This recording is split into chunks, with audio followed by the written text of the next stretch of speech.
Good evening and welcome to our Committee of Adjustment meeting. Can I get a mover and a seconder to open it? Moved by Deputy Mayor Lang, seconded by Councillor Bougie that we open the meeting at 6:05 p.m. All those in favor? Carried. Are there any changes to the agenda? Seeing none, a mover and a second to accept the agenda as presented. Moved by Councillor Bougie, seconded by Deputy Mayor Lang that we accept the agenda as presented. All those in favor? Carried. Are there any disclosures of pecuniary interest? Seeing none, moving on to the approval of the previous meeting minutes. Any errors or omissions noted? Seeing none, a mover and a seconder for that. Moved by Councillor Bougie, seconded by Deputy Mayor Lang, or we'll do Councillor Jaworski for this one, that we approve the previous minutes. All those in favor? Carried. Now we get into new business. First is A01 2026. Dubo, Ms. Haley. Thank you, Mr. Chair. Before we get started, I would just like to welcome back Max Irwin. You may recall that Max was the Secretary-Treasurer for this committee previously. Max has been with us for a couple of weeks now, so we will reverse those roles. So you'll see our roles changing in upcoming future meetings. So we do have two items on the agenda this evening. Before we get started, I'm going to read required wording under the Ontario Planning Act. This is a hearing under Section 45 of the Ontario Planning Act. Any person may attend this hearing and or make written or verbal representation either in support of or in opposition to the proposed minor variance. If a person, the applicant, or public body does not make oral or written submissions at this hearing or before the minor variance is decided upon, their comments will not be considered by the Committee of Adjustment. Only the applicant, the minister, or specified persons or public bodies with an interest in the matter may appeal the decision of a minor variance of the Committee of Adjustment to the Ontario Land Tribunal within 20 days of the decision. Note that the committee members have reviewed the application along with any written submissions received in support of or in opposition to this hearing, and in addition, we'll hear today oral submissions from any interested party. So we're going to start off with application A06-2026, which is the Dubo application. So we're going to begin this presentation, or this portion of our meeting, with a presentation, followed by questions from the committees and members of the committee members and members of the public, if they wish. This property is located on Lot 14, I think Concession 2, in the geographic township of Lancaster, now in South Glengarry. It's located at 20865 Dubo Road, and the subject property is approximately 67 acres in area. You'll see a photo of the property. It's the property that is all blacked out, and it's at the very west end of Dubo Road. The owner proposes to sever the existing dwelling that is surplus to the farming operation, and the associated new proposed lot lines will result in two buildings on the subject property becoming non-compliant with applicable provisions of the zoning bylaw. This is a map of the severance. So you see in the corner, they're severing this portion off, which is known as a surplus dwelling severance, and the blue will be the retained land. For the purpose of tonight, we are dealing with a minor variance that will impact both the severed and retained portion. This is an image that was provided to us from the applicants that demonstrates all the outbuildings that are located on the subject property. We've got the home here, grain bins that will be on the retained land, and various accessory buildings that will remain with the dwelling. When we started this process with Mr. Dubo, there were various setbacks that were required based on the hopes that the United Counties would actually allow the farm building to go with the retained portion. And unfortunately, that's not permitted for various reasons. So you're going to see a change in the meeting this evening in terms of what was first requested in comparison to what we're recommending to be approved. So initially what was required was, I'm going to have a hard time reading this, to reduce the interior side yard setback from an accessory structure in the rural zone from 1.2 meters to the existing setback of 0.54 meters, and that would be known as a Quonset hut. To reduce the front yard setback of 6 meters to 5.2 meters for an existing accessory use, which is the same building, and to reduce the front yard setback for proposed accessory structure from 15 meters to the existing setback of 5.2 meters. To reduce the interior side yard setback for a non-residential use from 10 meters to the existing setback of 1.3 to the east and south side of the metal building on the retained lands from consents B 11925, and that would be known as the grain bins. To reduce the interior side yard setback for a non-residential use from 10 meters to the existing setback of 1.3 to the west and south side of the frame building on the retained lands from consent B119, which is also the grain bin, and to reduce the side yard setback from 10 meters to the existing setback of 0.54 meters of the west side and 2 meters to the north side of the grain bin on the retained lands from consent B11925. This is a survey that was provided to us from the applicant. It was a requirement of part of the consent process. We're going to show you a zoomed-in version, but this area represents the severed portion, and this would be the retained farmland. And then they have an excerpt here showing us the setbacks. So again, this will show the zoomed-in portion of the existing development on the severed portion. And I'm going to point out these buildings now because when I read to you the requested variances, it's difficult to relate which each request pertains to. So this is the existing dwelling. We have a metal garage here. This is the old dairy barn. And then we also have another frame building with a Quonset hut here labeled as a metal building, and then 2 grain bins which will remain on the retained land. And then this is a zoomed-in version from the surveyor that helps us see that we're dealing with a 0.54 meter setback on this side and a 5.4 meter setback on this side, and then a reduction in the front yard. It's really difficult for some farm parcels to be able to strategically propose and locate a proposed lot line when you're trying to do a severance. And there are many rules around what can go with the farmland and what can go with the retained land. So Mr. Dubois has been very patient through this process to work through what can or cannot be supported. We do have various photos of the accessory buildings to show you.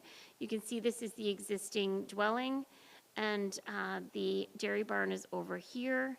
And then you can see the other accessory structures being the grain bins, the Quonset hut. And we do have a couple of images here regarding the proposed, or excuse me, the existing zoning being the green to demonstrate that this is zoned agricultural, as well as in the beige on this side represents the agricultural resource designation in the county official plan. We circulated the application to all abutting property owners within 60 meters. To date, we've received no comments from members of the public. And I'm now going to get down to what we are recommending to be approved. So as I mentioned, in dealing with the Dubois initially, they were hopeful that lot lines could be placed in different locations, and we said we would circulate the minor variance as requested. If things changed throughout the process, we would modify accordingly, but it allowed us to move that process along so we weren't delaying it for subsequent meetings. So you're now going to see that really only 3 variances are required, and I'll explain now what we're recommending to be approved. To reduce the required front yard setback of 6 meters to 5.2 for an existing accessory use, to reduce the interior side yard setback for a non-residential use from 10 meters to the existing setback of 1.3 to the east. I'm sorry, I'm saying this backwards. This is what we've removed from the variances. Sorry, this is not what's being recommended to be approved. I apologize. So there was 6 initial variances requested. We are removing 3. To reduce the required front yard setback of 6 meters to 5.2, to reduce the interior side yard setback from a non-residential use from 10 meters to the existing setback of 1.3, and to reduce the interior side yard setback for a non-residential use from 10 meters to the existing setback of 1.3. This is now what we are recommending to recognize the existing structures for that newly created lot line that will divide between the grain bins and the existing Quonset hut. And so what we're recommending and what would read in the decision if approved is to reduce the interior side yard setback from an accessory structure in the rural zone from 1.2 meters to the existing setback of 0.54 meters on the severed lands. To reduce the front yard setback from an accessory structure from 15 meters to the existing setback of 5.2, and to reduce the side yard setback from 10 meters to the existing setback of 0.54 meters on the west side and 2 meters on the north side of the grain bin, and to recognize a deficient front yard setback on the retained lands. I'm going to go back to the photo here. Some of you may think it's really close to have these setbacks, and I actually was very concerned, and I spoke with our fire chief, and I asked him to review it to see what concerns the fire department may have, if any, knowing that you're dealing with such a minimal setback. And the fire chief felt that there were no concerns given the use of these structures and how they would address a fire if these structures were on fire. They're not occupied by humans. It just means that if this is approved, it means that these, not a lot of space in between these structures to maintain. And if land ownership changes, it potentially could be a use. But working with the Dubois family, it was very difficult to find lot lines that would work to be able to deem his house and accessory buildings as surplus and to allow that farmland to be sold. And we're recommending this to be approved based on the research we've completed, in the discussions we've had internally. We've involved the United Counties. As I mentioned, we involved the fire chief. But, Mr. Chair, if I haven't described this well, I would certainly encourage Mr. Dubois to, jump in and kind of explain what he's gone through if needed, if you have any questions regarding this. One last thing before I turn it over to you. You may have noted we've been working on these planning reports to help council understand how this meets the 4 tests that we're obligated to. And given the changes that had occurred, we just didn't get that information to you before the meeting this evening, so I apologize for that. It's been a busy day dealing with prepping for tonight's meeting for various reasons. So if there's any questions, we'd be happy to answer them. Is there anything else that you'd like to add, Mr. Dubois? Or do you think it's fairly well summarized there? So no additions. Are there any questions or comments from council? Councillor McDonnell? If there's no comments from the audience, I'll move to approve.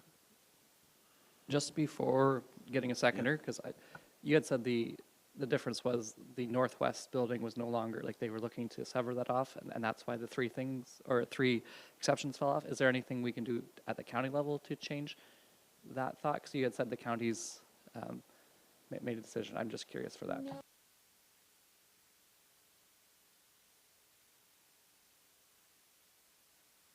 Sorry.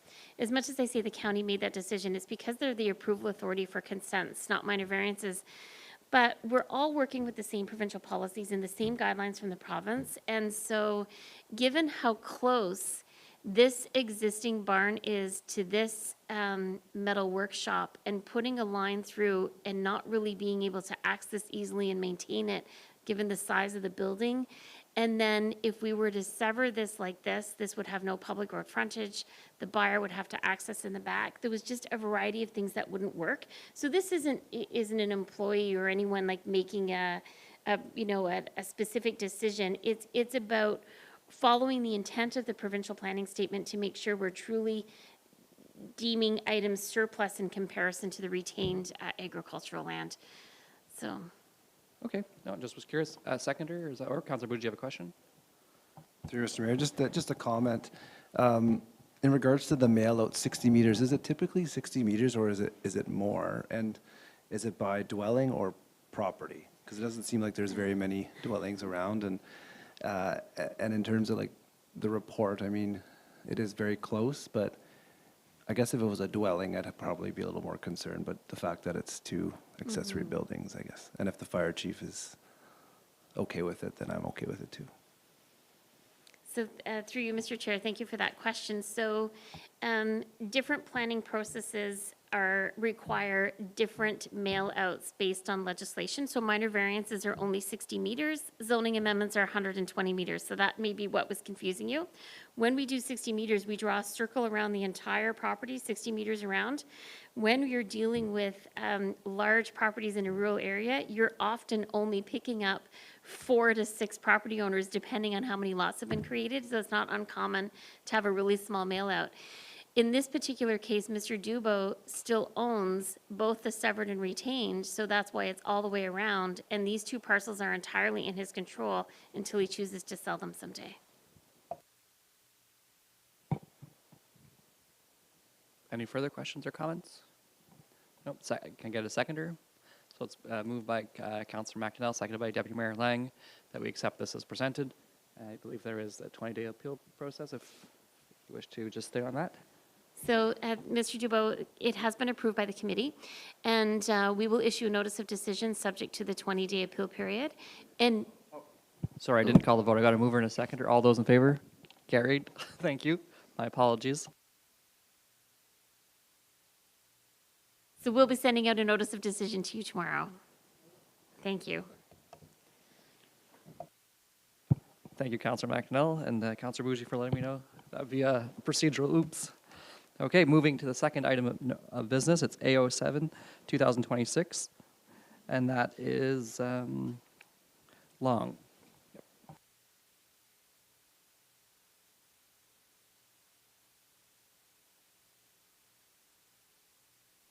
Mrs. Haley? Thank you, Mr. Chair. Thank you. So we're going to start off with our next application, which is part of Lot 1, Concession 9 in the geographic township of Charlottenburg, now in South Glengarry, and it's located at 4108 County Road 34. The subject property is approximately 0.44 acres in area, and it's located right in the settlement area of Green Valley. So you can see this subject property highlighted in black. It's directly to the south of Roy's GM dealership. This is a little bit of a story, and I'll give you the background that has been provided to me from Mr. Long, and I'm sure he'll be able to share some additional information, but I feel like I need to give you some background to put this into perspective.